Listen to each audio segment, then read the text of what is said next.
Praise the Lord. ஆண்டவராகிய இயேசு கிறிஸ்து நாமத்திலே உங்களை வாழ்த்துகிறேன். 1 பேதுரு 3ஆம் அதிகாரம் 12ஆம் வசனம், கர்த்தருடைய கண்கள் நீதிமான்கள் மேல் நோக்கமாயிருக்கிறது. ஏன் நீதிமான்கள் மேல் அவர் நோக்கமாயிருக்க வேண்டும்? ரோமர் 5-6 அதிகாரத்தில் படிக்கும் போது, இயேசுவின் ரத்தத்தினால கழுவப்படுவதற்கு தன்னை ஒப்பு கொடுத்தவர்கள், இயேசுடைய பாடு மரணத்தை நம்புகிறவர்கள், அவருடைய நீதினாலே இவர்கள் நீதிமானாகிறார்கள். இவர்கள் நீதிமான்கள். அதனால்தான் இயேசுடைய பாடு மரணத்தை நம்புகிறவர்களை அவர் நீதிமானாய் குற்றமற்றவனாய் மாற்றுகிறார். அப்ப இந்த நீதிமான் யார்? தன் உத்தமத்திலே நடக்கிறார். நீதிமான் உத்தமத்தில் நடக்கிறார். அதனால்தான் அவர் நீதிமான்கள் மேல் அவருடைய கண்கள் நோக்கமாயிருக்கிறது. நீதிமான் உத்தமத்தில் நடக்கிறான். நீதிமான் மிருக ஜீவன்களை காப்பாற்றுகிறான். நீதிமானுடைய வேர் கனி கொடுக்கும். நீதிமான் யாரா இருக்கிறான்? தன் ஆணையிட்டத்திலே நஷ்டம் வந்தாலும் தவறாது இருக்கிறான். நீதிமான் மெய்ஞானத்தை அறிந்திருக்கிறான்.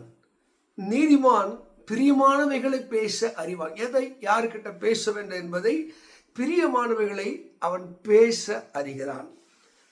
தன்னுடைய வாழ்விலே இறைவனை வகைப்படுத்தி, இறைவனுக்கு முக்கியத்துவம் கொடுத்து, இறைவனை சார்ந்த மக்களை, இறை நம்பிக்கை உள்ள மக்களை மாத்திரல்ல, இந்த பூமியிலே மனிதனாக பிறந்த எவரையும் நேசிக்கக்கூடியவன் தான் நீதிமான். அதனால்தான் நீதிமான் அவன் தன் உத்தமத்திலே நடக்கிறான். இப்படிப்பட்ட நீதிமான் மேல் கர்த்தருடைய கண்கள் நோக்கமாயிருக்கு. நீங்கள் நீதிமானாக இருந்தால், உத்தமத்திலே நடக்கிறவர்களாக இருந்தால், மிருக ஜீவன்களை காப்பாற்றுவர்களாக இருந்தால், பிரியமானவைகளை பேச அறிந்திருந்தால், நீதிமான் வாய் சுத்த வெள்ளி, நல்ல அழகான சொற்கள் உடையவர்களாக, பக்தி உள்ள வார்த்தை உள்ளவர்களாக நீங்கள் இருப்பீர் என்றால், இயேசுவால் கழுவப்பட்டவர்களாக இருப்பீர் என்றால், இறைவனுடைய கண்கள் உன்மேல்தான், உங்கள் மேல்தான் அது நோக்கமாக இருக்கிறது. ஒருவேளை ஆண்டவரே என்னை மறந்து விட்டீரோ, என்னை கவனிக்காது போய்விட்டீரோ, என் ஆண்டவர் யாரா இருக்கிறார்? தீமையை பார்க்க மாட்டாத அவர் சுத்த கரணாய் இருக்கிறார்.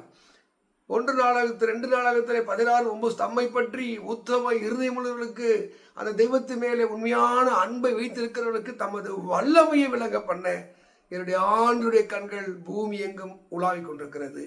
ஒருவேளை நீங்கள் யாராக இருந்தாலும் இயேசுடைய பாடு மரணத்தை, அவர் நமக்காக செய்ய தியாகத்தை நீங்கள் நம்புவீர்கள் என்றால், நான் ஒரு பாவி, இயேசு என் பாவத்துக்காக மரித்து 3ஆம் நாள் உயிரோடு எழுந்து இன்றைக்கே ஜீவிக்க நம்பினா ஆண்டவர் அந்த நீதிமானுடைய உத்தமத்தை நடக்கிறார். யோபு உத்தமனும் சன்மார்க்கனும் நீதிமானாக இருந்தார்.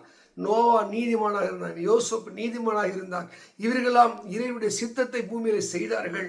அரிய பெரிய காரியங்களை பூமியிலே கொண்டு வந்தார்கள். நீ நானும் நீதியாய் நீதியிலே வாழ அப்ரைட் சரியானதை செய்கிறவர்களாய் இருந்தால் இறைவனுடைய கண்கள் நம்மை நோக்கமாக இருக்கும். இன்றைக்கு நாம் மனம் திரும்புவோம், தேவன் வழியிலே செல்வோம், நீதிமானுக்குரிய தகுதியை உடையவர்களாய் மாறுவோம். நீதிமான் திருப்தியாக புசிக்கிறான். நீதிமான் திருப்தியாக புசிக்கிறார். நீங்கள் திருப்தியாக புசிப்பீர்கள். கர்த்தர் நீதிமானுடைய சந்ததி கைவிடப்பட விடுவதில்லை. உன் சந்ததி அவர் கைவிடப்படுவதில்லை. நீதியின் வழியில் இடங்கள். நீதிமானுக்கு கர்த்தருடைய வழி, உத்தமனுக்கு கர்த்தருடைய வழி அது அரணாயிருக்கிறது. அவருடைய வழி உனக்கு பாதுகாப்பாக இருக்கிறது. நீதி வழியை நடவுங்கள் என்று விளம்புகிறது. நீதி வழியை நடவுங்கள். நீதிமான் மேல் தேவன் நோக்கமாக இருக்கிறார். God bless you. இந்த வார்த்தையின்படி தேவன் உங்களை பரிபூரணத்தில் நிரப்பி ஆசீர்வதிப்பாராக. ஆமென்.